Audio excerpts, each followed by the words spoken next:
Hello and welcome to another episode of the West Coast Conference Insider Podcast here on the Field of 68 Media Network. My name is Rob Dawson. That gentleman you see across from me is Jeff Goodman, and we are going to be joined today by none other than Gonzaga head coach Mark Few. We had a wide-ranging conversation that stemmed to fishing, that stemmed to whether or not we need to go to 76 teams, that stemmed to the issues with the net, that stemmed to the reasons why Jeff Goodman is not good enough to step on a pickleball court with Mark Few. Always love catching up with Few. He's one of the most entertaining interviews that you'll find in college basketball, even if he can't turn on a computer by himself. Let's talk a little bit about where the West Coast Conference is right now, Goodman. As things stand, 4 of the top 85 teams in the current net ratings reside in the West Coast Conference. The Zags are number 3. They're going to be top 2, 3, 4, 5 in every single metric that you see for obvious reasons. Yeah. St. Mary's is number 23. Santa Clara is 58, despite losing that in Mexico the other day. That should tell you about how good the start of their season has been. And Pacific is checking in at 83. And I put all of that credit to the fact that we interviewed Elias Ralph on our podcast. He was awesome. I'll take full credit for Pacific's success so far this season. Dave Smart, nah. Us. They've done a great job, though. Think about what Dave Smart's done at Pacific in year 2. To be able to be at number 83 in the net right now is absolutely insane. One of the more, I think, overlooked stories right now in college basketball, to be honest, because Pacific is not an easy job. I know Damon Stoudemire well. He was at Pacific. He did a good job years ago. And I think Dave Smart is getting them to where, yeah, they're going to, and again, he's such a good coach that he can do more with less. And you talk to, like, I know Bill Cohn super well, who's at Northeastern, who used to recruit his players at Carleton, and they used to play them every year in exhibition games. And he would rave about Dave Smart, going back 15 years ago. But yeah, I think, you're seeing a clear, right now, a top, 3 teams that have kind of separated themselves. And it's no surprise. I think we thought those would be the top 3, right? Gonzaga, St. Mary's, Santa Clara. They would be the top 3. And they're, 10-6 in quad 1 and 2 games. Right now, the beauty for Santa Clara and why they're in good shape is because of the schedule they played, right? And the committee looks and values at that. That's why Herb Sendek has gone out there and played the schedule he did. They've played the 20th toughest schedule in the country based on the net. And I think ultimately, if you're Herb, you're saying to yourself, if it's close, I know what they valued. I know what the committee has said the last few years. I'm going to play this type of schedule so that hopefully we get in over a team that maybe, has a non-conference strength of schedule, which there are plenty in the 300s that are on the bubble or in the 250 to 350 range. Yep. It also shouldn't surprise you. Gonzaga, number 2 on KenPom. St. Mary's is top 30 on number 32 on KenPom now. Santa Clara is at 64. San Francisco is still hanging on at number 94. Yep. They've had a little bit of a bad run of it here, but that is still a program that has put together a strong enough start to the season that the metrics are saying that's a pretty damn good basketball team. And then the wins above bubble metric, Gonzaga, top 5 again. St. Mary's top 30 again, and Santa Clara is right there in the same range, number 59. I think the way that this can kind of break down, right? Given that how strong Santa Clara's metrics are, if they can run through the WCC, and you can't take a bad loss, right? I think you can survive a loss in San Francisco. You can't take a bad loss if you're Santa Clara. If you do that and you pick up at least one win against Gonzaga or St. Mary's, whether it's at home, whether it's on the road, doesn't really matter. Probably going to have to be at home. I'm not sure if you're winning in Moraga. I don't think anybody is winning in Moraga or in Spokane this year, and that includes. I don't think Gonzaga is winning on the road. I don't think St. Mary's winning on the road. If Santa Clara can do that, I think you're going to have a pretty strong case for them to be an at-large team when things are all said and done. I was thinking about it when Santa Clara beat Xavier. I kind of feel like the storyline that came out from that was, oof, man, Xavier might be in a little bit of trouble. But Xavier's reeled off like 6 or 7 straight wins here. Yeah. They're sitting here at 8-3. They're top 100 on KenPom. They're top 100 in the net.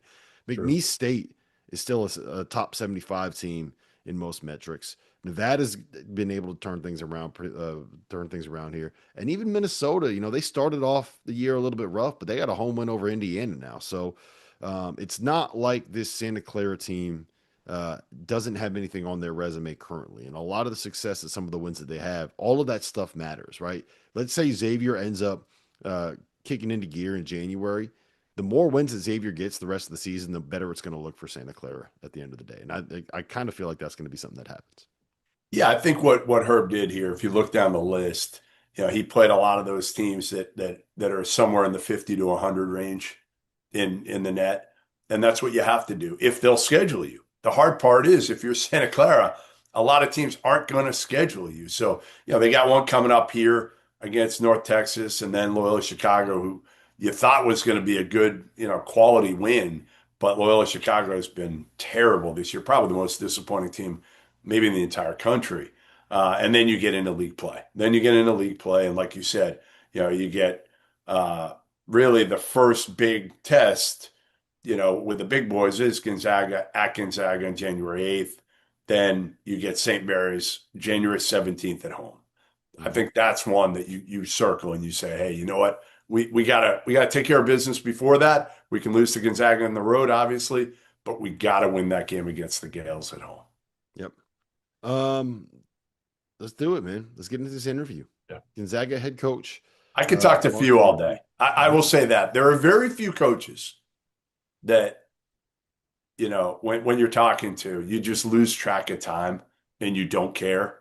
And Mark Few Well, is, you know why? I got a theory on that. The uh, guys that only want to talk to you about basketball stuff, like there's only so much that you can say, and only so much that they want to hear, yeah, and they don't really want to talk to, frankly, like guys like me and you about basketball because they like, what am I going to tell some of yeah, these guys that they don't already know about basketball?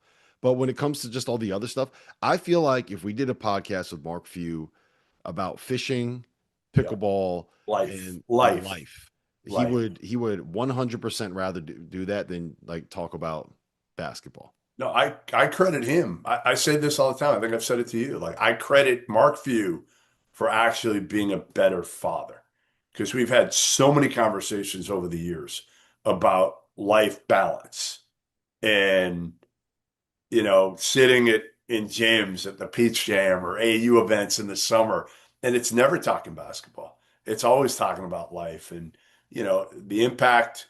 And I joke with him about it, but it's true. Like the impact has been significant on me in terms of being a better dad. So, man, I don't know if anybody's figured it out better than Mark Few in terms of life work balance. And it's a sign for a lot of these guys that are always job hunting. Could end up putting a national title on his resume this year. Been to a national title game twice. He didn't have to run to the next biggest job to have a chance to be able to do it. Nope. Sometimes the best thing you can do is make the platform be where you are. Let's get into it. Gonzaga head coach Mark Few. And now let me welcome on to the West Coast Conference Insider Podcast, Gonzaga head coach Mark Few. Mark, we were just talking before we hit record here. You guys have been all over the place. You've been to Vegas for the Players Era. You've been to Arizona State. We've seen you down there in Nashville. We've seen you in Seattle playing UCLA. Is it nice to be able to come home and actually play a game in your own gym and sleep in your own bed? Yeah, it's great, and just actually kind of have a week or so to kind of practice, and find some time to work on yourself instead of always game planning. I think that can be problematic sometimes. So that's been nice. One complaint is the students will be gone now, so it'll just be kind of the Christmas crowd, but that's okay. We still get great support. I was going to say, you still Yeah. fill it up anyway. I Yeah. mean, that's the Yep. beauty of what you guys have built there is, yes, it's not going to be as crazy, Right. but it'll be some people that can get in that normally might not be able to get into games, which is kind of nice for them. Yeah, and that's what's been awesome, guys, is like our crowds in Seattle, Yeah. and those they have been amazing. And it's just there's people that can't get in the gym here, travel hundreds of miles just even to go watch us over there, and that's kind of Dana and I's thought playing this game in Portland coming up on Sunday is again just giving guys a chance outside our areas to watch us. That don't ordinarily maybe get a chance. So I've seen you a couple times now in person. I saw your low and your high. Here we go. We're going to talk Of the about season. that this No, whole we're not. I'm just saying. You just beat Kentucky, Big Blue by 35, and he's going to ask you nonstop about the Michigan game. Thank you, Dowster. I mean, it just shows his true caustic nature, It's and not true. I was showing you have to put it into Hey, Jeff, just say, hey, man, my bad. No, I can't do that. I can't do that. But what I can do is say how impressed I was with the resilience of the group, Yeah, because I think that to me said so much about your team in this day and age, Mark, when some of these guys you don't know that well. Let's face yeah, it. Like, Graham, Braden, but you got a lot of new guys in this team that you're still trying to figure out, and the chemistry sure. and all that Yeah, that you didn't recruit for that long, but now it's the portal age. And right. to see those guys kind of do what they did in the bounce back game had to make you feel pretty good about this group and where it can go. No doubt about it. And listen, I would even say, like, true confessions here, even when you have veterans groups that have been around you for a while, Yeah. forever, and you get a beat down like that and then go on the road Right. and play Kentucky. I mean, even you're on kind of not, you think you're sure about your veterans sometimes, but you're hoping for the best. And that was just a great response. We talked about that all week about, this is just who's going to respond in the proper way to this. And, our guys they just did a wonderful job with that. And also did, over in Seattle, man, UCLA is mixed teams are so tough to play, man. I tip my hat to how hard they play, how physical they are. They're very detailed with their scouts. That the staff does a great job there to kind of bust you out of stuff and really kind of take you away from your strengths. And so that was probably our first really grinder kind of just figure it out. Plan A wasn't working great. Plan B was okay, and then we just had to solve it maybe with Plan C. How how comforting is it as a coach to know that when push kind of comes to shove, you got guys like Graham Ike and Braden Huff. You have guys that kind of understand how to be able to just make something happen outside the flow of an offense, outside the confines of what you ask for. A lot of times you see that with a point guard that can just kind of set something up and make a play and make something happen. Yeah, And yeah, I feel like with you guys, it's Graham and Braden playing off each other, that the two-man game, a little bit of high-low stuff. It's yeah. not that common to see that from a front court. No, and you nailed it. You absolutely nailed it. Like, you have to have those guys in the big time games, because you'll generate a couple baskets, some baskets out of your offensive sets and stuff. But at the end of the day, especially like usually in that last 4 minutes, like, guys just have to make plays and they have to make shots and they have to make plays on the defensive end too. So Graham just had a knack for that. I mean, his whole time here, he's kind of uncanny about just when the moment's big, he makes some shots, and then of course, uh, you know, we'll go back and analyze. Oh, look at our analytics. I'm like, whoa, whoa, whoa, guys! Like, hey, that was just Graham Ike being heroic. Okay, let's not be patting ourselves on the back here. Let's. That was. I mean, it was literally. He had some big athletic dudes on him, and sometimes three of them, and was still able to get shots on goal and go in or get fouled. But that's what it takes. We've had guards over the years that could do that. You think of like an Adam Morrison and Mhm. players like that, or Nigel Williams-Goss, or Suggs and types like that. And a lot of time, and it's fortunate to have bigs, that can handle it, that you trust. And then another skill, and I'm sorry for waxing on so much here, but he makes free throws, man. He's been an Yes. excellent free throw shooter his whole career here, which is pretty amazing. What's the biggest thing that has surprised you from this group, from, you know, off season when you got these guys together, you're practicing with them a couple hours a week in the summer, then you get going and, in October. What's the biggest thing that has really, shocked you from this group? Probably how quickly they've assimilated, and especially with the buy-in. There's been some, you got to really, when you come and play on a team that has a lot of good players, you got to buy into your role, and your role might have been different throughout your career at other places. And you just gotta, we feel like they made that sacrifice to come here and do what we do at Gonzaga. We win and we play tough teams, we play high level teams, we get ranked, we try to be a number one seed, and if you're going to do that, everybody's kind of got to make some sacrifices.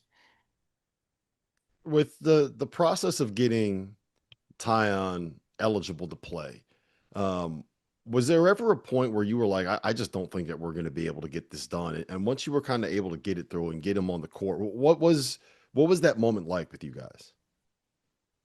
Yeah, I mean, it was just kind of a long, frustrating, just kind of,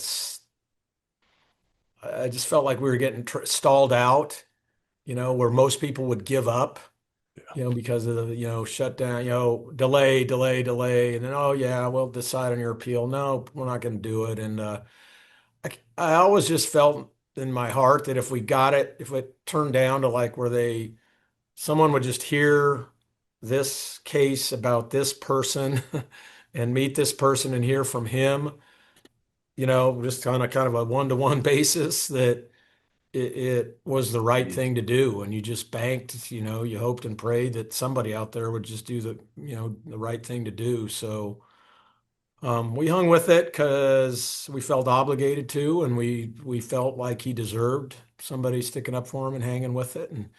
And I can just tell you that day, we actually had a game that day. It was just great joy. I mean, really, truly great joy when we walked in the locker room. I mean, we literally we ran down to the gym to, maybe it was an exhibition, I can't remember, and walked in the locker room, and the adulation and love and applause and that the team showered him with. Well, I mean, it just, whew. um, it was really, really, really cool. Hey, speaking of joy, give me the one player that has come through there in whatever it's been now, 20 plus years for you coaching, head coaching, um, that has been the biggest personality that you've coached. Give me the guy like Drew Timmy for me was Yeah, come on. infectious, Yeah, come on. I mean, right?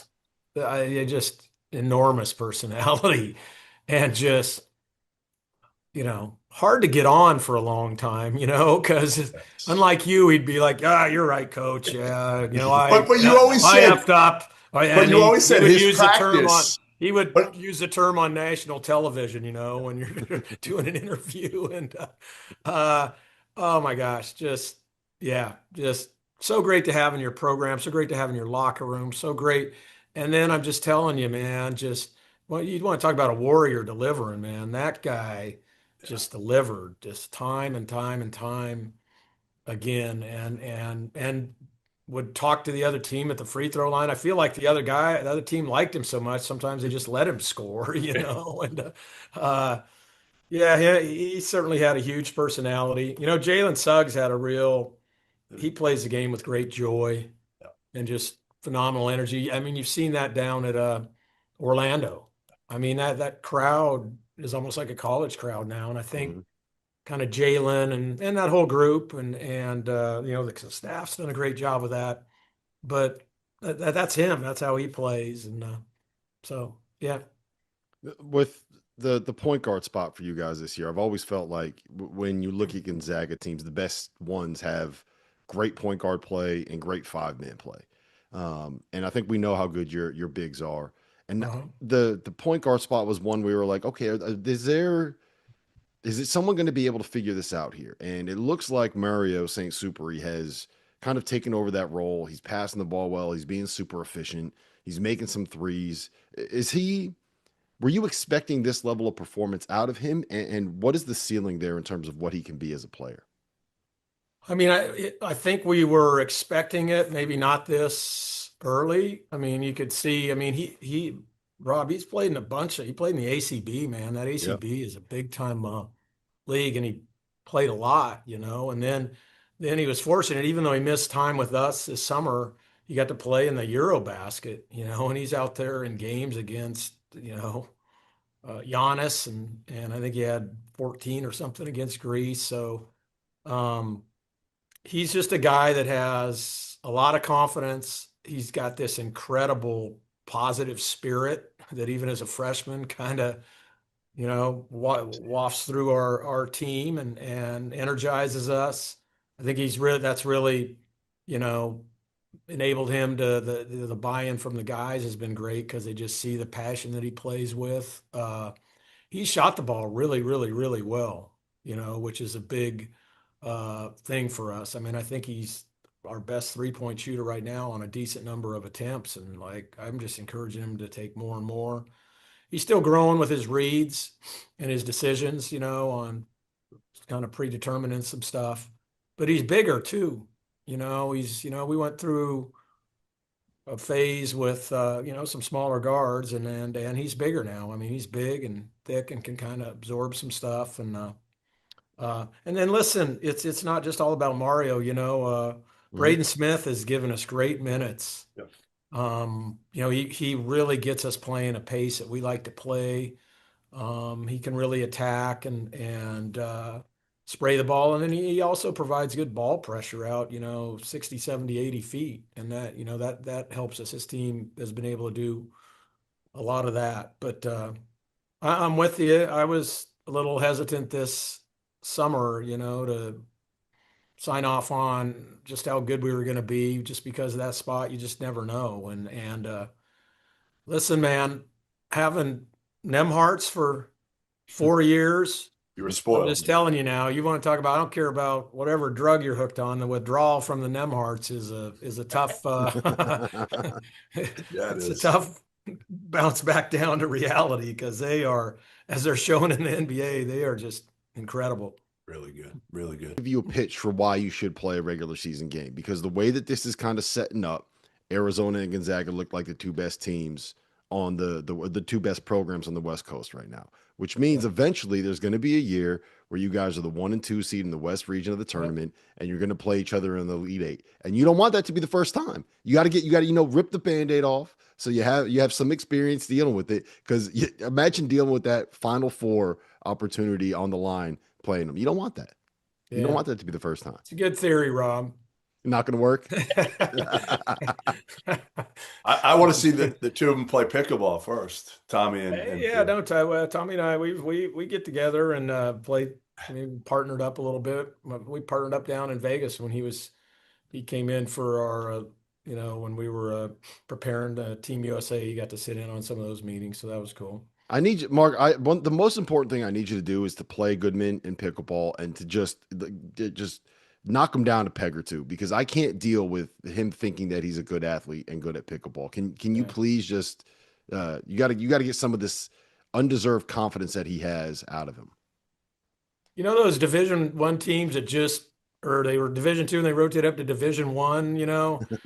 Have you ever seen them get like a home and home with like UConn or Duke or Gonzaga or Yeah, right. Arizona, like right out of the gate? I mean, they're just, Hey, you know what I'm saying here? hey, It you got to just get the scouting report from that your boy just Billy doesn't Greer. happen. They gotta earn their stripes and All right. All right. move it up a little bit. I mean, you do, yeah, Hey, I know what a family guy you are, and we got the Christmas break coming up. yeah. How long will you get for that? How long will the guys go back home? And what's kind of a normal Christmas like in the Few household? Yeah, well, I mean, it's going to be different this year for us for several reasons. My oldest is coaching with Leon now, Yeah. so we're going to get him back just for a couple days, and then I lost my mom about a month ago, and so I mean, we've always forever went down and did everything in my little hometown in Oregon. And just because of the schedule, we're not going to be able to do that. So that's going to be kind of different and wonky, but it'll be great. And then as far as us, it's kind of nice. We get the 21st, that game against Oregon, which is a huge, huge game, um, is like 3 o'clock. And so that gets all the guys will be out of there and get to go home. And then we got to hustle back and practice on, Christmas evening just to we start league on the 28th. So on the road. So we'll have a couple days at home and got to hit the road again. Mark, I know you're a big fly fisherman. It's 22 degrees here in New Jersey right now, and I'm Yeah. kind of getting the itch, man, to get out there. Should I get out on the ice? You got any advice for someone that wants to get out and be an What ice was that fisherman? that Did you you just ever? shook? That didn't look like a fly, it looked like a lure. No, it's just like a little blade bait. It's my Oh, there wife you got it for go. me. It says like here's to 10 years. I'm still hooked on you. So There it's a you little go. anniversary gift. But should I get How out there on the nice ice? is What do you think? that, by the way? Huh? That's pretty cool. Hmm. Uh, yeah, I I'm haven't not had my, the you the know, the I'm, willingness to go use it to fish yet because if it gets snagged and I lose it, I don't know if I'll make it to 11 years. that's a problem. I think I'd save that and, hit the hardware store for something else. But yeah, no, I'm not a big still water guy. I know a lot of guys ice fish, but I'm a moving water guy, so and fly. So it's a little bit, we've had massive rain out here and stuff. So rivers are just swelling and high. So that just shuts down all the fishing. But, maybe for a Christmas gift, you can tell all the kids and your wife to, that's what you'd like to see under the tree or something to get you all fired up for when everything thaws out. Yeah, there you go. Maybe a trip out west to go fly fishing. That's what We I got need to right get you out here. Yeah, now. I we'll do. get you I on went some in fresh water. I went to Montana, I want to say 2 years ago, and I Yeah, was talking we got a guide to take us out on the Yellowstone River, there you go. and he said that he's never caught a bass. He's never been bass fishing, and that's all we do around here is go fishing Yeah. for bass. So I just Yeah. have you ever been? Is that something you've never done? No, yeah, we have bass in our lake. We have a summer place on a lake, so yeah, there's bass in there, and who's a big time bass fisherman is Scott Drew. He's a tournament Yeah. bass Oh, guy. I trust me. Yeah, I'll send him a picture of a fish I caught, and he'll send one back that's like 3 times the size. Be like, "Come to Waco and you can catch this." Like, thanks, man. I felt good about myself before. yeah. I almost feel like those are trains sitting in a lake in Waco. I don't know what a lake like that is really, but yeah, but Hey, he's good. last one I have for you, and then we'll let you go. Yeah. Have I heard your take on NCAA tournament expansion and going at 76 or 72 or whatever? Like, Yeah. where do you stand on this? Because I think the great thing with you is a lot of guys have this, selfish reasons, right, for it, which I understand. Yeah. I think you have your reasoning usually is for the good of the game. Yep. Generally, when it comes to anything, I don't think there's a lot of BS with you. I think you look at it more pragmatically than a lot of other guys. And again, you're in a different situation than a lot of these other guys as well. But I'm just telling you, Yeah. probably the greatest thing that have accomplished here through this run is we've made it to the NCAA tournament every single year, you know, Right. including the COVID year. The Yeah. COVID year, we won our tournament. We're going to be a number one seed in Spokane. I mean, so to me, that selection Sunday when you see your name pop up is so special, and because you know just how hard it is. I'm just telling you, I was on that committee that got us out of the net and everything, and that's a whole nother podcast for an Got hour. us out of the RPI. Yeah, the RPI and moved us to the net. I Yeah. mean, that was Yeah. just The an only thing I eclectic don't love group. about the We had net. Huggins on that committee, and myself and Calipari, Well, the RPI and was. and I'm a dinosaur, an absolute dinosaur. But I was just the guy, like, I was like grabbing some of these. There's the other metrics guys. Why can't we combine them? And so Cal and Huggins and I think and Roy was in there in church. They started calling me the computer guy. Well, you're the computer guy. You explain it. And I'm like, whoa, okay. I'm the farthest thing from a computer guy. I don't even own one or have an email. So so it was just, but we did. Dan Gavitt was great. And I'm just telling you, it's so much better. And the stuff they're using now with Torvik Yeah. and Ken Palm, and I just think when you get like 5 of those out there, I think you can get a pretty darn good, you know, view of Hey, what's did they happening. print it out for you, Mark? Since you can't get on a computer, you don't know how to turn on a computer, you don't have an email. I don't really do one. I Does got a like lab. Mike, All right. Yeah. like, do they print it out for you so at least you can see the net rankings every day, or like how No, do you? no, I can pull them up on my phone, and I can pull up Ken Palm and stuff. So yeah, yeah, All yeah. right, good, I don't know if good. that counts. I don't You've know if really that come a long counts. way. You've come a long way. I feel like I have growth mindset. Listen, love catching up. Happy Yep. holidays. It was Yeah. great seeing you. Merry And, Christmas, guys. we'll try to get our butts out there at some point